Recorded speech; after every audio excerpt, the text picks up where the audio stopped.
রাঙামাটি থেকে ফেরার সময় পাশাপাশি সিটে জায়গা হল প্রভা ও রায়ান। রায়ান এতে অনেক খুশি হলেও প্রভার কাছে ব্যাপারটা ভালো লাগল না। সে চাইছিল আবিরের পাশাপাশি থাকতে। অন্যদিকে সৌভিকের পাশে জায়গা পেয়েছে অনুরাধা। এতে অবশ্য প্রথমে অনুরাধা নাখোশ হয়েছিল। সৌভিকের পাশে বসতেও চাইছিল না, কিন্তু পরে আর কোনো উপায় না পেয়ে বসে গেছিল। তবে বসার পর থেকে সে মুখ লটকিয়েছিল। রায়ান প্রভার পাশে বসে থাকায় কিছুক্ষণ পরপরই সে প্রভার দিকে তাকাচ্ছিল। প্রভার দিকে তাকাতেই অদ্ভুত প্রশান্তি এসে বাসা বাঁধে রায়ানের মনে। সে যেন নিজের মনে খুঁজে পায় স্বর্গীয় সুখ। রায়ান নিজের বুকের বা পাশে হাত দিয়ে খুবই আস্তে বলে, আমি জানি না কখন এবং কিভাবে তুমি আমার এখানে স্থান পেলে, কিন্তু এখন আমি বুঝতে পারছি তোমাকে আমি কতটা চাই। প্রভা রায়ানকে বলল, ভাইয়া কিছু বললেন? না, সাধাসিধা মেয়ে। আমি কিছু বলিনি। প্রভা আর কিছু বলে না। সে পিছনের দিকে তাকিয়ে একবার অনুরাধাকে দেখে নেয়। অনুরাধা তার দিকে অসহায় চোখে তাকায়। অনুরাধার থেকে চোখ ফিরিয়ে সে তাকায় আবিরের দিকে। আবিরও সেই সময় প্রভার দিকে তাকিয়েছিল। দুজনের চোখাচোখি হতেই প্রভা দ্রুত চোখ সরিয়ে নেয়।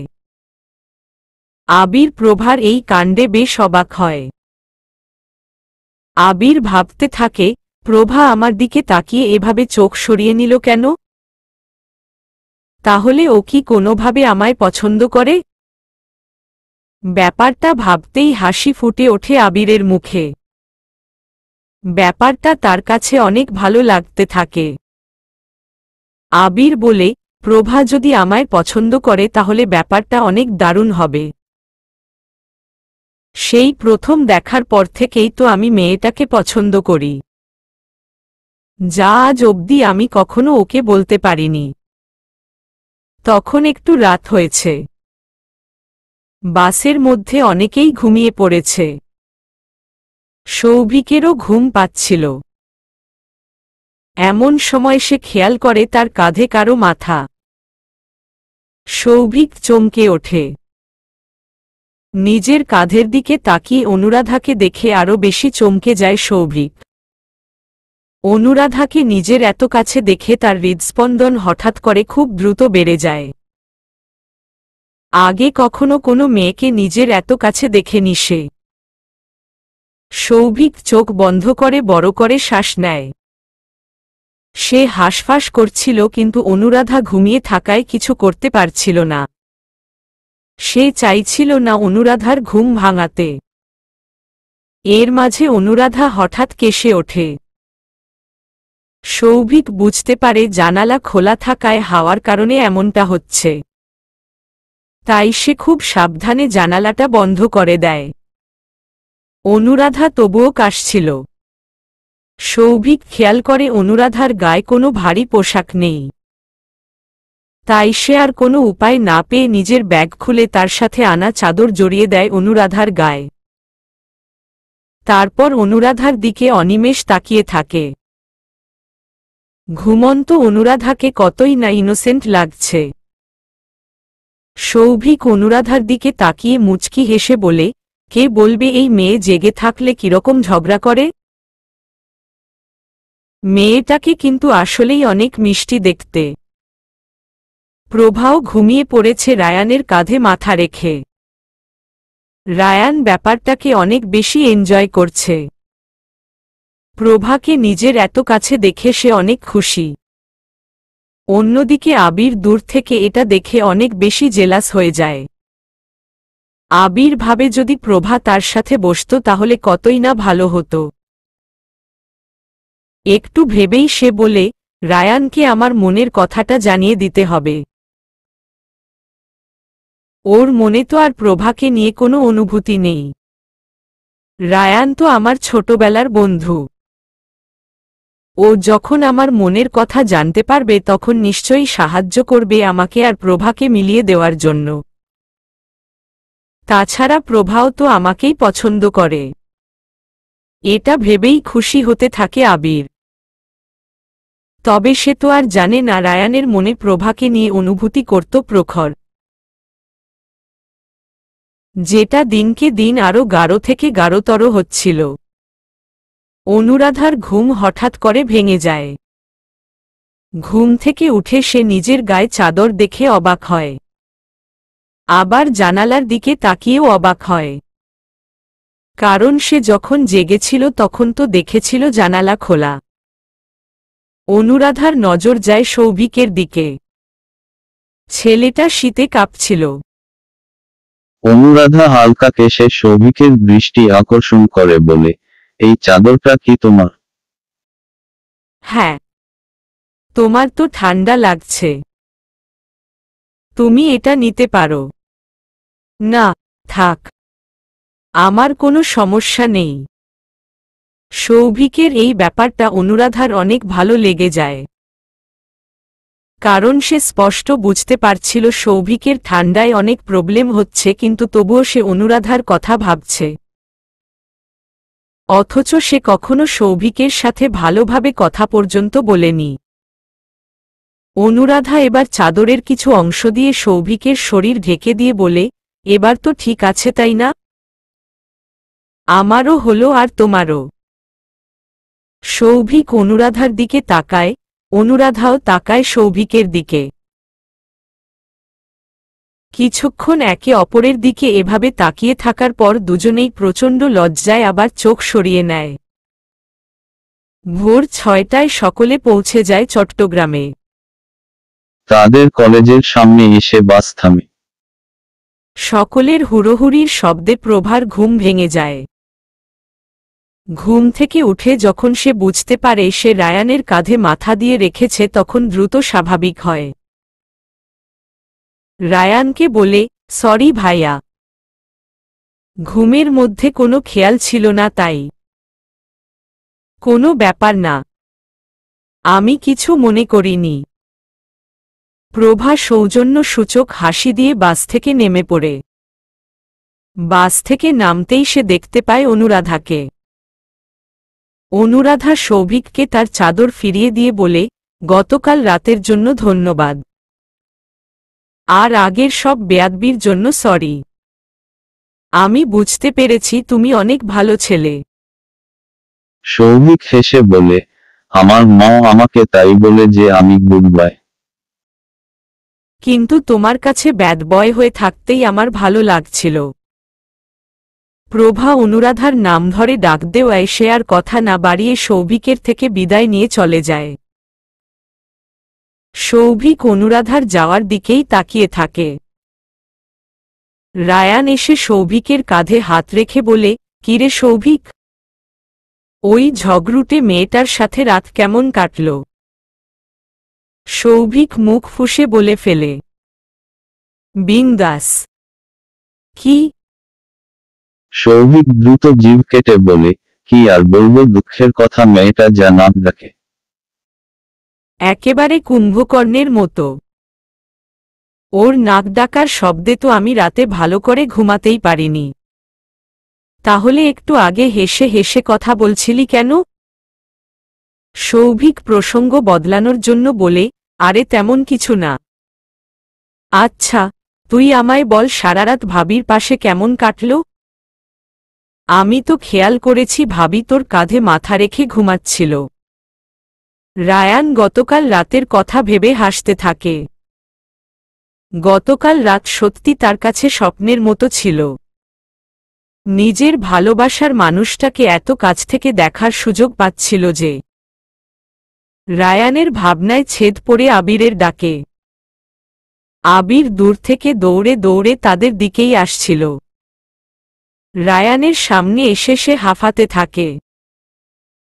আবির সৌভিক আর রায়ানকে বলে, তোরা সবসময় আমাকে রেখে কি গোপন কথা বলিস রে এত? সৌভিক, আরে তেমন কিছু না। রায়ান বলে, তুই জানতে চাস তো আমরা কি কথা বলি? তোর কথা পড়ে শুনব রায়ান। আগে তুই আমার একটা গোপন কথা শোন, যেটা আমি তোকে বলতে চাই। তুই আমার সাথে আয়। এখানে বলা যাবে না। এটা তোর আর আমার গোপন কথা। সৌভিক বলে, আমাকে বলা যাবে না? আবির বলে, না, আগে আমি রায়ানকে বলবো, তারপর সবাইকে। এটা বলে সে রায়ানকে নিজের সাথে টেনে নিয়ে যেতে থাকে আর মনে মনে বলে, আজ আমি রায়ানকে প্রভার প্রতি আমার ভালো লাগার কথা বলে দেব। রায়ান নিশ্চয়ই আমাকে সাহায্য করবে এই ব্যাপারে। রায়ানের সাথে একটু দূরে আসে আবির। সে রায়ানকে প্রভার প্রতি তার অনুভূতির কথা বলার জন্য অধীর আগ্রহে অপেক্ষা করছিল। সে কিছু বলতে যাবে তার আগেই রায়ান তাকে বলল, জানিস, তোকেও আমার কিছু বলার ছিল। হ্যাঁ, বল। না, আগে তুই বল। আমার কথা পড়ে শুনিস, আগে তুই বল। রায়ান ভাবল এবার সে আবিরকে সব বলবে। তাই সে বলা শুরু করল, তুই তো আমাকে স্কুল থেকেই চিনিস আবির। তুই তো এটাও জানিস আমি জন্মগত সিঙ্গেল। সেটা আর বলতে। তোর জন্য তো স্কুলে কত মেয়েই পাগল ছিল। প্রতিদিন কত শত লাভ লেটার পেতি। তাও তুই সিঙ্গেল। এর কারণ আমি স্কুলে নিজের পছন্দ মতো কোনো মেয়েকে খুঁজে পাইনি। আমার কাউকে দেখেই পছন্দ হয়নি। এজন্য। তবে কলেজে এসে ব্যাপারটা বদলে গেছে। কলেজে এসে আমি প্রথম দিনই একটা মেয়ের প্রেমে পড়ে গেছি। কি? সত্যি বলছিস তুই? তাহলে আমাকে এতদিন তার কথা বলিসনি কেন? কে সেই মেয়ে? কি হলো বল? তুই তাকে চিনিস? সে আর কেউ নয়, প্রভা। রায়ানের মুখে প্রভার নাম শুনে হোঁচকচিয়ে গেল আবির। অনেক বড় ধাক্কা খেল সে। শেষ পর্যন্ত কিনা তার প্রাণপ্রিয় বন্ধু তার পছন্দের মেয়েকেই পছন্দ করল। আবির যেন একটা ঘোরের মধ্যে চলে গেল। আবিরের এমন ভাবনার মাঝেই রায়ান বলতে লাগল, প্রথম দিন দেখাতেই আমি ওই সাধাসিধা মেয়ের প্রেমে পড়ে গেছি। রায়ানের কথা শুনে আবিরের অনেক কষ্ট হচ্ছিল। সে কিছু বলতেও পারছিল না। নিজের বন্ধুর মুখে এই কথা শোনার পর কিভাবে সে বলে যে সেও ওই একই মেয়েকে পছন্দ করে। আবিরকে চুপ দেখে রায়ান বলে, কি রে, তুই এমন চুপ করে আছিস কেন? কিছু বল। আবিরের খুব কষ্ট হলেও সে নিজের কষ্ট লুকিয়ে হেসে বলে, তোদের একসাথে অনেক ভালো মানাবে। আমি তোদের জন্য অনেক খুশি। হ্যাঁ, এখন শুধু প্রভাকে আমার মনের কথা জানানো বাকি। তাড়াতাড়ি জানিয়ে দে। বেশি দেরি করলে সমস্যা হতে পারে। আমিও সেটাই ভাবছিলাম যে তাড়াতাড়ি ওকে নিজের মনের কথা জানিয়ে দেব। যাক গে সেসব কথা। তুই যে আমায় কিছু বলতে চাইছিলি সেটা বলবি না? আবির আমতা আমতা করে বলল, আমার সেরকম জরুরি কিছু বলার ছিল না। আমি বলতে চাইছিলাম যে, অনেকদিন তো আমরা কোথাও ঘুরতে যাইনি, তাই চল না আজ কোথাও থেকে গিয়ে ঘুরে আসি। রায়ান বলল, মন্দ হয় না। চল রায়ানকেও আমাদের সাথে নিয়ে নেই। আবির রায়ানের সাথে যেতে লাগলো আর মনে মনে বলল, তোর ভালোবাসার জন্য আমি নিজের ভালোবাসার কোরবানি দিয়ে দিলাম বন্ধু। তুই ভালো থাক, সুখে থাক। আমার কাছে ভালোবাসার থেকে বন্ধুত্বটাই বড়। আমি জানি, আমার জায়গায় থাকলে তুইও এই কাজই করতি। এখন শুধু আমি এটাই চাইব যে তোরা সুখে থাক। আমার দুঃখের বিনিময়ে হলেও তোরা সুখে থাক। বেশ কিছু দিন অতিবাহিত হয়ে যায়। কদিন থেকে প্রভা খেয়াল করছে আবির কেমন যেন তাকে ইগনোর করছে। আগে যখন আবিরের সাথে তার দেখা হতো তখন আবির হেসে কথা বলতো, কিংবা কথা বলা না হলেও তার দিকে তাকিয়ে হেসে চলে যেত। কিন্তু ইদানিং দেখা হলে সে অচেনার মতো ভান করে চলে যায়। এই ব্যাপারটা প্রভাকে অনেক মর্মাহত করেছে। তাই সে এই ব্যাপারে অনুরাধার সাথে কথা বলে। অনুরাধা প্রভাকে বলে, আমার মনে হয় আবির ভাইয়া কোনো কারণে তোর উপর রাগ করেছে।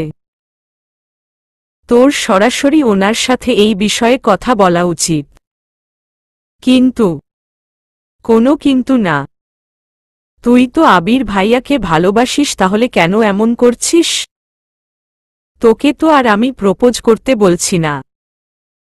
তুই শুধু গিয়ে জানতে চাইবি উনি তোকে কেন এড়িয়ে চলছে। আর এখন তুই কথা না বললে ব্যাপারটা যদি আরো খারাপ হয়ে যায় তাহলে? প্রভা অনুরাধার কথায় যুক্তি খুঁজে পায়। তাই সে ঠিক করে নেয় আজ কলেজ ছুটির পর আবিরের সাথে কথা বলবে। যেই ভাবা সেই কাজ। আজ কলেজ ছুটির পর প্রভা আবিরের মুখোমুখি হল। আবিরকে নিজের থেকে একটু দূরে দেখে সে বলল, ভাইয়া, একটু থামুন। আপনার সাথে আমার কথা আছে। আবির দাঁড়িয়ে যায়। প্রভা হাস্যোজ্জ্বল মুখে তার কাছে গেলেও সে খুব রাগী স্বরে বিরক্তির ভঙ্গিমায় প্রভাকে বলে, যা বলার তাড়াতাড়ি বলো। আমার বেশি সময় নেই। আপনি কি কোনো কারণে আমার উপর রাগ করেছেন? কেন আমি তোমার উপর রাগ করতে যাব কেন? কে হও তুমি আমার? না, সেটা না। কিন্তু শোনো, আমার সাথে এসব ন্যাকামো করতে এসো না। তোমাদের মেয়েদের এসব ন্যাকামো আমার সহ্য হয় না। ছেলেরা একটু হেসে কথা বললেই তোমরা অনেক কিছু ভেবে নাও, তাই না? আমার থেকে দূরে থাকবে। তোমাকে আমার একদম সহ্য হয় না। অসহ্য মেয়ে কোথাকার। প্রভা ফ্যালফ্যাল করে আবিরের দিকে তাকিয়ে আছে। সে বুঝতে পারছে না আবির কেন তাকে এভাবে অপমান করছে। সে তো এমন কিছু বলেনি। আবির আবারও বলে, আমার দিকে এভাবে তাকিয়ে আছো কেন? দূর হও আমার চোখের সামনে থেকে। Get lost. প্রভা কাঁদতে কাঁদতে সেখান থেকে চলে যায়। প্রভা যাওয়ার পর আবিরেরও অনেক খারাপ লাগে। আবির বলে, সরি এসবের জন্য। আজকের পর তুমি নিশ্চয়ই আমায় ঘৃণা করবে। আর আমি এটাই চাই। প্রভা যখন কাঁদতে কাঁদতে যাচ্ছিল তখন হঠাৎ করেই তার সাথে কারো ধাক্কা লাগে। প্রভা চোখ তুলে তাকাতেই রায়ানকে দেখতে পায়। রায়ান প্রভার চোখে জল দেখে ব্যতিব্যস্ত হয়ে পড়ে। উদ্গ্রীব হয়ে জানতে চায়, তুমি কাঁদছ কেন সাধাসিধা মেয়ে? কি হয়েছে তোমার? প্রভা কিছু না বলেই চলে যাচ্ছিল। তখন রায়ান প্রভাকে আটকে বলে যাও, তুমি কাঁদছ কেন? কেউ কি তোমায় কিছু বলেছে? আমাকে শুধু তার নাম বলো। যে তোমার চোখে জল এনেছে তাকে আমি ছাড়ব না। কেউ কিছু বলেনি। আমার পার্সোনাল প্রবলেম। রায়ান প্রভার মন ভালো করার জন্য বলে, তুমি কি আমার সাথে পার্কে দেখতে যাবে? আমার কাছে 2টো টিকিট আছে। না, আমার ভালো লাগছে না। ভালো লাগছে না জন্যই তো তোমায় নিয়ে যেতে চাইছি। ওখানে গেলে দেখবে মন ভালো হয়ে যাবে। প্রভা যেতে না চাইলেও রায়ানের জোরাজুরিতে সে রাজি হয়ে যায়। সেখানে যাওয়ার পর তারা অনেক আনন্দ করে। অনেক রাইডে চড়ে। রায়ান প্রভাকে তার পছন্দের ফুচকা সহ আরও অনেক খাবার খাওয়ায়। এসবের কারণে প্রভার মন ভালো হয়ে যায়। প্রভাকে খুশি দেখে রায়ানেরও অনেক ভালো লাগে। রায়ান প্রভাকে জিজ্ঞাসা করে, এখন তুমি খুশি তো? প্রভা হ্যাঁ বললে রায়ানের অনেক ভালো লাগে। তার নিজেকে সার্থক মনে হয়। এরপর তারা দুজনে ফিরে যায়। যাওয়ার পথে প্রভার দেখা হয় অনুরাধার সাথে। প্রভা আর রায়ানকে একসাথে দেখে তো অনুরাধা অবাক হয়। রায়ান প্রভাকে অনুরাধার কাছে রেখে চলে যায়। অনুরাধা প্রভাকে বলে, তুই রায়ান ভাইয়ার সাথে কি করছিস? তোর তো আবির ভাইয়ার সাথে থাকার কথা ছিল। ওনার নাম আর নিবি না আমার সামনে কেন? কি হয়েছে? প্রভা অনুরাধাকে সব ঘটনা খুলে বলে।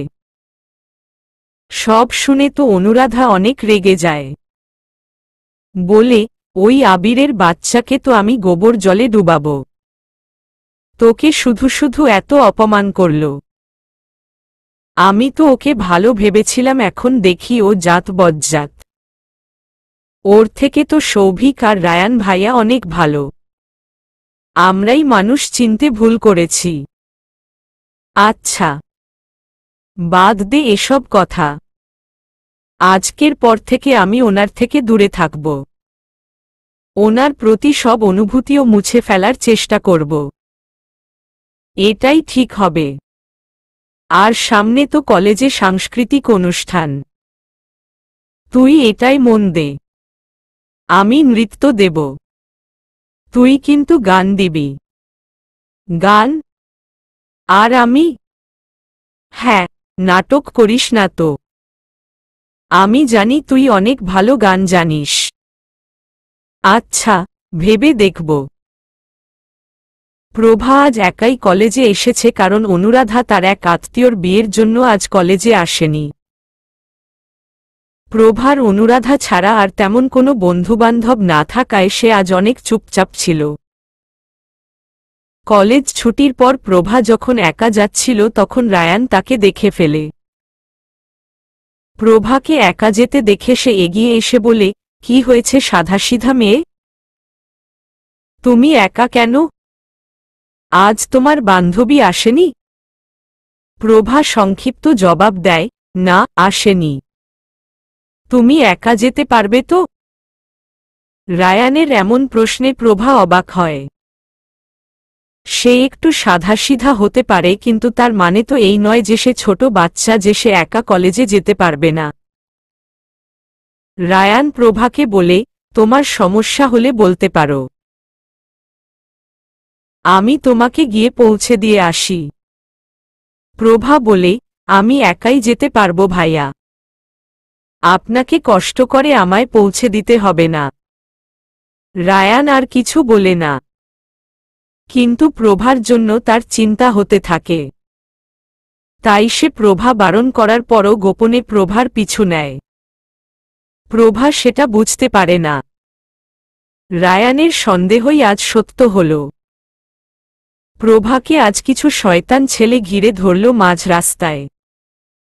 তারা প্রভাকে টিটকারি মেরে বলল, কোথায় যাচ্ছ সুন্দরী? প্রভা হঠাৎ করে খুব ভয় পেয়ে যায়। কয়েকটা ছেলে তার কাছে আসতে যাবে তখনই রায়ান সেখানে চলে আসে। সবাইকে হুঙ্কার দিয়ে বলে, যদি কেউ ওকে স্পর্শ করে তাহলে তার হাত আমি ভেঙে ফেলব। প্রভা হতবাক হয়ে যায়। রায়ান সেই সব ছেলেকে মেরে তাড়িয়ে দেয়। মারামারি করতে গিয়ে রায়ানের হাতে আঘাতের সৃষ্টি হয়। প্রভা সেটা লক্ষ্য করে বলে, ভাইয়া আপনার হাতে ক্ষত তৈরি হয়েছে। আমার ব্যাগে ফার্স্ট এইড আছে। আপনি একটু বসুন। রায়ান চুপচাপ প্রভার কথা শোনে। প্রভা রায়ানের হাতে ব্যান্ডেজ করার পর রায়ান প্রভাকে রাগী সুরে ধমকে বলে, এই জন্য আমি তোমার সাথে আসতে চেয়েছিলাম। তুমি তো আমার কথা শুনলে না। দেখলে তো কত বড় বিপদ হতে যাচ্ছিল। প্রভা বলল, তবুও তো আপনি আমাকে বাঁচাতে এগিয়ে এলেন। আপনাকে ধন্যবাদ। আমি আসলে এই পথ দিয়েই যাচ্ছিস। ভাগ্যটা ভালো। না হলে কি হতো বলো তো? আমিও সেটাই ভাবছি। প্রভার কথা শুনে রায়ান বলে, বাকি পথ আর তোমায় একা যেতে হবে না। চলো আমি তোমায় পৌঁছে দেব। আচ্ছা ভাইয়া। অনুরাধা আজ এসেছে তার খালাতো বোনের বিয়েতে। সে আজ বেশ খুশি। অনুরাধা তার কিছু কাজিনের সাথে আড্ডা দিচ্ছিল। তাদেরই মাঝে একজন বলে ওঠে, আজ বিয়েতে নিশ্চয়ই অনেক সুন্দর সুন্দর ছেলে আসবে। আমরা সেখান থেকে নিজেদের বয়ফ্রেন্ড খুঁজে নিতে পারব। আরও কিছু কাজিন তাদের তালে তাল মেলায়। কিন্তু অনুরাধা নিশ্চুপ ছিল। আজ হঠাৎ কেন জানি তার সৌভিকের কথা খুব মনে পড়ছে। অনুরাধা নিজেও বুঝতে পারছে না তার সাথে এসব কি হচ্ছে। তার কেন মনে পড়ছে সৌভিকের কথা? এর মাঝে অনুরাধার এক কাজিন তাকে অন্যমনস্ক দেখে বলে, কিরে অনু, তুই এত চুপচাপ কেন? অনুরাধা বলে, এমনি। আমার আসলে একটু রেস্ট দরকার। আমি রুমে যাচ্ছি। রাতের দিকে বিয়ের সময় পাত্রপক্ষ এসে হাজির হয়। অনুরাধা তখনও ঘুমাচ্ছিল। অনুরাধার ছোট বোন অনুষ্কা এসে তার ঘুম ভাঙায়। অনুরাধাকে বলে, দিদি, তুমি এখনো ঘুমাচ্ছ কেন?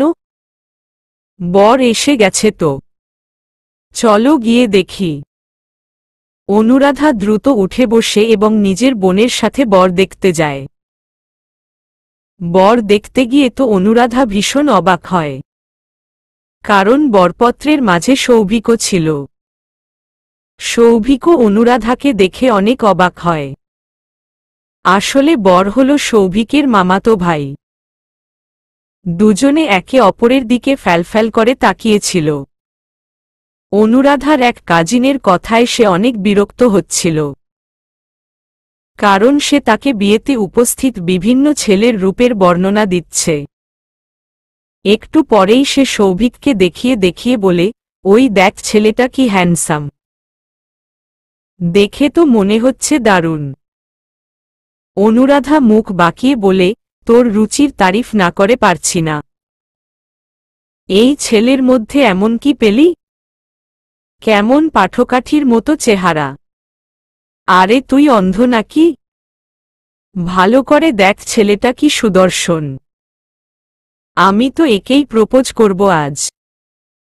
অনুরাধা খুব জেলাস হতে থাকে তার কাজিনের মুখে এমন কথা শুনে। অন্যদিকে সৌভিককে তার চাচাতো ভাই অনুষ্কাকে দেখিয়ে বলল, দেখ সৌভিক, ওই মেয়েটা অনেক সুন্দরী না? আমার পাশে খুব মানাবে বল। সৌভিক অনুষ্কাকে দেখে বলে, কোথায় সুন্দরী? ওই মেয়েটা তো একদম ভালো না। দেখেই কেমন ঝগড়ুটে ঝগড়ুটে লাগছে। তোর চয়েস খুব খারাপ। তুই কচু জানিস?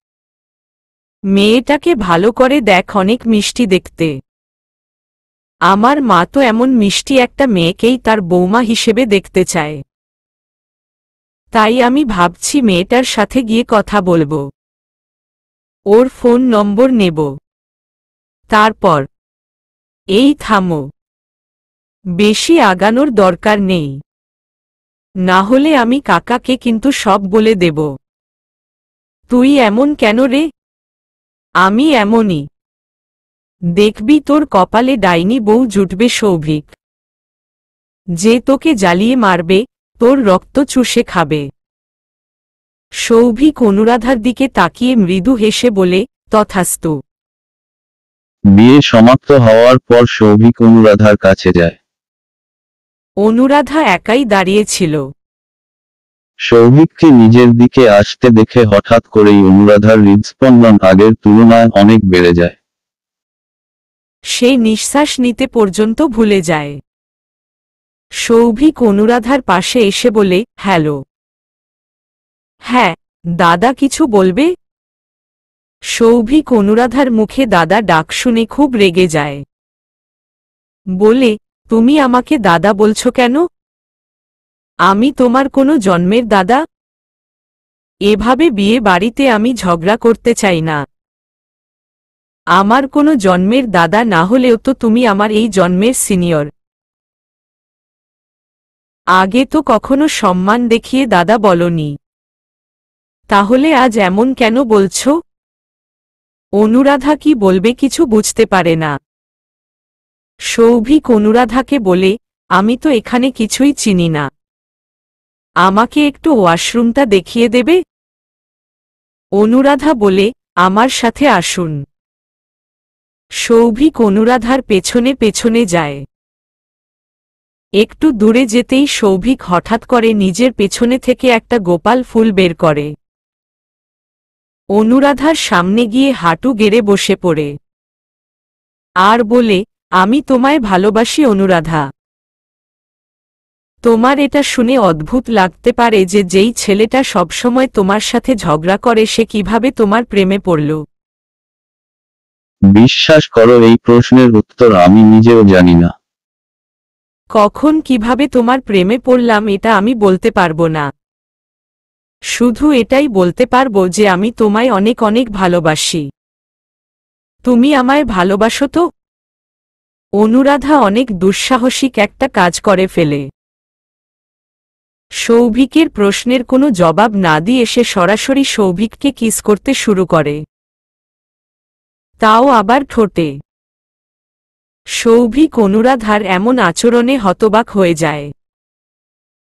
অনুরাধা সৌভিককে বলে, তোমার ঠোঁটের স্বাদ অনেক মিষ্টি। আমি শুনেছিলাম যখন আমরা কাউকে কিস করার পর আমাদের হৃদস্পন্দন বেড়ে যায় তার মানে আমরা তাকে ভালোবাসি। এই জন্যই তোমাকে ভালোবাসি কিনা সেটা পরীক্ষা করে নিলাম। আর এর উত্তর হলো আমিও তোমায় ভালোবাসি। সৌভিক অনেক খুশি হয়। সে অনুরাধাকে নিজের অনেক কাছে টেনে নিয়ে কিস করতে থাকে আর বলে, আজ থেকে তুমি শুধু আমার। বেশ কয়েক মাস অতিবাহিত হয়ে গেছে ইতিমধ্যেই। সময় যেন সবকিছু বদলে দেয়। সময়ের আবর্তনে এখন অনেক কিছুই ঠিক তেমনই বদলে গেছে। সৌভিক অনুরাধার সম্পর্ক যত দিন যায় গভীর হয়েছে। এদিকে প্রভার মনের অবস্থারও পরিবর্তন হয়েছে। একসময় আবিরের জন্য তার মনে অনুভূতি ছিল, কিন্তু এখন সেই সব অনুভূতি সরে গেছে রায়ানের দিকে। কারণ প্রভা তার প্রতি রায়ানের কেয়ার, দায়বদ্ধতা এসবে মুগ্ধ গেছে। যদিও সে রায়ানকে তার অনুভূতির কথা জানাতে পারেনি, কিন্তু আজ জানালো নিজের বান্ধবী অনুরাধাকে। সব শুনে তো অনুরাধা অনেক বেশি খুশি হয়ে গেল। প্রভাকে বলল, তুই অনেক ভালো একজনকে বেছে নিয়েছিস প্রভা। প্রথম দিকে আমার রায়ান ভাইয়া সৌভিক সবার সম্পর্কে খারাপ ধারণা ছিল, কিন্তু এখন আমি বুঝতে পেরেছি ওরা আসলে কত ভালো। তুই চাইলে আমি সৌভিককে বলবো রায়ান ভাইকে তোর ব্যাপারে বলতে। প্রভা লজ্জা পেয়ে গিয়ে বলে, তোর এমন করতে হবে না, সময় হলে আমি নিজেই গিয়ে বলবো। এমন সময় সৌভিক চলে এলো সেখানে। এসেই অনুরাধার দিকে তাকিয়ে মুচকি হাসল। অনুরাধাও হাসল তাকে দেখে। প্রভা তাদের দেখে চলে যেতে উদ্যত হল, কারণ ইতিমধ্যেই সে তাদের সম্পর্কের ব্যাপারে জানে। শুধু প্রভা নয়, কলেজের সবাই কমবেশি জানে। ঝগড়া দিয়ে শুরু হওয়া সম্পর্ক একটু বেশি গভীর হয়। সৌভিক আর অনুরাধা কলেজে এত ক্লোজ থাকে যে তাদের বিষয়টা জানতে সবাইকে খুব বেশি বেগ পেতে হয়নি। প্রভাকে অবশ্য অনুরাধা নিজেই বলেছিল, প্রিয় বান্ধবী বলে কথা। প্রভাকে চলে যেতে দেখে অনুরাধা বলে, কোথায় যাচ্ছিস তুই? থাক না এখানে। প্রভা হেসে বলল, তোরা একটু একান্তে সুন্দর সময় উপভোগ কর। আমি আসছি। অনুরাধা লজ্জা পেল। সৌভিক এসে তার হাত ধরল। অনুরাধা কিছুটা লজ্জা পেয়ে বলল, এভাবে হুটহাট হাত ধরো কেন? কেউ দেখলে কি ভাববে? আমি তো সারা জীবনের জন্য এই হাত ধরতে চাই। কে কি ভাবল তাতে আমার কিছু যায় আসে না। বলেই অনুরাধার অনেক কাছে চলে এলো সৌভিক। অনুরাধা বলল, আরে কি করছো? সৌভিক নেশাতুর কণ্ঠে বলল, আমার ঠোঁটে উত্তেজনা তৈরি হয়েছে। তোমায় চুমু না খাওয়া পর্যন্ত এই উত্তেজনা কমবে না। অনুরাধা সৌভিকের শার্টের কলার ধরে টেনে তাকে কিস করতে থাকে। সৌভিকও তার সাথে তাল মেলায়। একসময় অনুরাধা একটু নিচে নেমে সৌভিকের গলায় কামড় খায়। সৌভিক মৃদু আর্তনাদ করে বলে, এটা কি করলে? অনুরাধা বলল, লাভ বাইট দিয়ে দিলাম। এটা তোমায় সবসময় আমার কথা মনে করিয়ে দেবে। আর যখন অন্য মেয়েরা তোমার পাশে ঘুরবে তখন তাদের এটা দেখাবে আর বুঝিয়ে দেবে যে তুমি সিঙ্গেল নও, তোমার হবু বউ আছে। সৌভিক অনুরাধার কাঁধে হাত রেখে বলল, ওই ব্যাপার। তার মানে তুমি জেলাস? অনুরাধা রেগে বলল, ওই রিয়া নামের মেয়েটা সবসময় তোমার গায়ে পড়ে কেন? ওই দেখ মেয়েটা এদিকেই আসছে। ওকে গিয়ে এই কামড়ের দাগটা দেখিয়ে বলো তোমার হবু বউ আছে। ও যেন তোমার থেকে দূরে থাকে। সৌভিক বলে, এটা করা কি ঠিক হবে? তোমাকে যেটা বলছি সেটা করো, না হলে ব্রেকআপ করে দেব। সৌভিক আর কোনো উপায় খুঁজে পায় না। অনুরাধার কথা মতো রিয়ার সামনে যায়। নিজের গলার কামড়ের দাগটা দেখিয়ে বলে, এই দেখ, আমার হবু বউ আমার ঘাড়ে লাভ বাইট দিয়েছে। তুমি প্লিজ আমার থেকে দূরে থাকো, না হলে আর কোথায় কোথায় লাভ বাইট দেবে সেটা ভেবেই কান্না পাচ্ছে। রিয়া তখন কান্নার সুরে বলে, ইটস ওকে, আমি অন্য কাউকে খুঁজে নেব। বলেই সে চলে যায়। অনুরাধা হেসে বলে, এভাবেই সব সতীন কাটা দূর করতে হয়। প্রভা যখন কলেজের গেটের বাইরে দাঁড়িয়েছিল তখন হঠাৎ তার সামনে একটি গাড়ি এসে থামে। প্রভা উৎসুক দৃষ্টিতে গাড়ির দিকে তাকায়। গাড়ি থেকে নেমে আসেন এলাকার এমপি রুহুল আমিন। প্রভা চেনে তাকে। ইনি তো রায়ানের বাবা। প্রভা তাকে দেখে সালাম দিয়ে বলে, আসসালামু আলাইকুম আঙ্কেল। ওয়ালাইকুম আসসালাম। তুমি প্রভা না? জি আঙ্কেল, কিছুদিন আগে কলেজের ফাংশনে আপনি এসেছিলেন। তখন রায়ান ভাইয়া আপনার সাথে পরিচয় করিয়ে দেয়।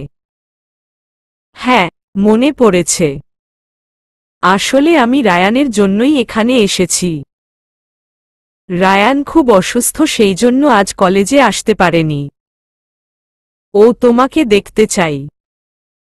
প্রভা উত্তেজিত হয়ে বলে, কি হয়েছে রায়ান ভাইয়ার? আরে তেমন কিছু হয়নি, সামান্য জ্বর হয়েছে। কাল বৃষ্টিতে ভিজেছিল তো। প্রভার মনে পড়ে কাল বৃষ্টি হয়েছিল খুব। প্রভা ছাতা আনেনি জন্য রায়ান তাকে নিজের ছাতা দিয়েছিল এবং সে কিছুটা ভিজে গাড়িতে গিয়ে উঠেছিল। এজন্যই বোধহয় তার জ্বর এসেছে। প্রভার খুব খারাপ লাগে রায়ানের জন্য। ছেলেটা তার কথা ভাবতে গিয়ে অসুস্থ হয়ে গিয়েছে। তাই প্রভা আর সময় নষ্ট না করে রুহুল আমিনের সাথে যেতে রাজি হয়। রুহুল আমিনের সাথে রায়ানদের বাড়িতে যায় প্রভা। পথে যেতে যেতে রুহুল আমিন রায়ানের ব্যাপারে প্রভাকে অনেক কথা বলেন। তিনি বলেন, জানো রায়ান আমার অনেক আদরের সন্তান। আমার আর আমার স্ত্রীর বিয়ের দীর্ঘ 12 বছর আমাদের কোনো সন্তান হয়নি। তারপর আল্লাহর কাছে অনেক কান্নাকাটি করে আমরা রায়ানকে পাই। ও আমাদের নয়নের মণি ছিল। কিন্তু ওর যখন মাত্র 4 বছর বয়স তখন ওর মা আমাদের ছেড়ে চলে যায়। তারপর আমি রায়ানকে একা বড় করি। ও ছাড়া এই পৃথিবীতে আমার কেউ নেই। তাই ওকে অনেক আদরে বড় করেছি, গায়ে একটা ফুলের টোকা লাগতে দেইনি। রায়ানদের বাড়িতে এসে তার রুমে যায় প্রভা। রুহুল আমিনই তাকে নিয়ে যায়। তারপর রায়ানকে বলে, দেখ রায়ান, তোমার সাথে দেখা করতে কে এসেছে। রায়ান প্রভাকে দেখে অনেক খুশি হয়। প্রভা রায়ানের দিকে এগিয়ে গিয়ে বলে, আপনি এখন কেমন আছেন? রায়ান হেসে বলে, এতক্ষণ অসুস্থ বোধ করছিলাম, কিন্তু তুমি আসার পর নিজেকে অনেকটা সুস্থ মনে হচ্ছে। প্রভা এমন উত্তরে কি বলবে বুঝতে পারবে না। কিছুক্ষণ থম মেরে থেকে বলে, ওষুধ খেয়েছেন? রায়ান হ্যাঁ বোধক ইশারা করে। প্রভা বলে, চিন্তা করবেন না, আপনি দ্রুত সুস্থ হয়ে যাবেন। রায়ান আবারও হেসে বলে, তুমিই তো আমার মেডিসিন। তোমাকে যখন দেখেছি তখন আমি নিশ্চয়ই সুস্থ হব। রুহুল আমিনের সামনে এমন কথা বলায় প্রভা অনেক অস্বস্তিতে পড়ে। সে মুখ লুকানোর জায়গা খুঁজছিল। রুহুল আমিন ব্যাপারটা বুঝতে পেরে প্রভার কাছে এসে বলে, আমি কিছু মনে করিনি মা। ও তো অসুস্থ, তাই এসব ভুলভাল বকছে। তারপর তিনি রায়ানকে বলেন, তোমার তো ওকে দেখা হয়ে গেছে, তাহলে ওকে আমি ওর বাড়িতে গিয়ে পৌঁছে দিয়ে আসি, না হলে ওর পরিবারের লোকজন আবার চিন্তা করবে। রায়ান বলে, হ্যাঁ, ওকে সাবধানে নিয়ে যেও, আর দেখবে ওর যেন কোনো অসুবিধা হয় না। রুহুল আমিন রায়ানের কানে কানে বলে, তুই চিন্তা করিস না বেটা, তোর বাপ তার বৌমাকে নিরাপদেই বাড়িতে পৌঁছে দিয়ে আসবে। রায়ান এবার প্রাণ খুলে হাসে, যা দেখার মতো ছিল। এরপর সে প্রভাকে বলে, সাবধানে পৌঁছে যেও। আমি এরপর কলেজে ফিরেই তোমাকে অনেক বড় সারপ্রাইজ দিব। প্রভা আজ কলেজে এসেছে অনুরাধার সাথে। দুজনের মনে আজ দুধরনের চিন্তা। অনুরাধা ভাবছে আজ 14ই ফেব্রুয়ারি, যার মানে ভালোবাসার দিন। আজকের দিনটা সৌভিকের সাথে কিভাবে উপভোগ করবে সেটাই ভাবছে সে। তার এই ভাবনার মাঝেই আবার পরিবার নিয়েও সমস্যা। পরিবারের লোক ইদানিং সন্দেহ করছে যে অনুরাধা তলে তলে টেম্পু চালাচ্ছে। অন্যদিকে প্রভা ভাবছে সে কি করবে। রায়ান আজ তাকে সারপ্রাইজ দিতে চাইছে, কিন্তু কি সারপ্রাইজ দেবে সেটা প্রভা অনুধাবন করতে পারছে না। প্রভা আর অনুরাধা কলেজে পৌঁছে গেল। আজ ক্লাসে যাওয়ার আগে রায়ানের সাথে দেখা হলো প্রভার। রায়ান প্রভাকে বলল, ক্লাস শেষে অনুরাধাকে সাথে নিয়ে চলে এসো। প্রভার সেদিন ক্লাসে মনই বসল না। ক্লাস শেষের পর প্রভা অনুরাধার সাথে যেতে লাগল। অনুরাধা প্রভাকে নিয়ে একটি পার্কে উপস্থিত হল। অনুরাধা গেল সৌভিকের সাথে, আর প্রভা পড়ে রইল রায়ানের সাথে। রায়ান প্রভাকে বলল, তুমি আমার সাথে এসো। প্রভা রায়ানের সাথে যেতে লাগল। আবির কলেজে মনমরা হয়ে বসে আছে। তার মন মেজাজ আজ খুব খারাপ, কারণ রায়ান আজ তাকে বলেছে সে আজ প্রভাকে প্রপোজ করবে, যা শুনে আবিরের মনে আজ অন্যরকম অনুভূতি হচ্ছে। আবিরের আজ খুব খারাপ লাগছে। সে বুঝতে পারছে প্রভার জন্য তার মনের অনুভূতি গাঢ় হচ্ছে। আবির নিজেই নিজের উদ্দেশ্যে বলল, বন্ধুত্বের জন্য প্রেমকে বলিদান দেওয়ার আমার সিদ্ধান্ত বোধহয় ভুল ছিল। আমি এভাবে থাকতে পারছি না। প্রভাকে ছাড়া থাকা আমার পক্ষে আর সম্ভব নয়। না যাই হয়ে যাক, আমি প্রভাকে এত সহজে হারাতে পারব না। প্রভাকে আমি অন্য কারো হয়ে যেতে দেখতে পারব না। প্রভা শুধু আমার, শুধুই আমার।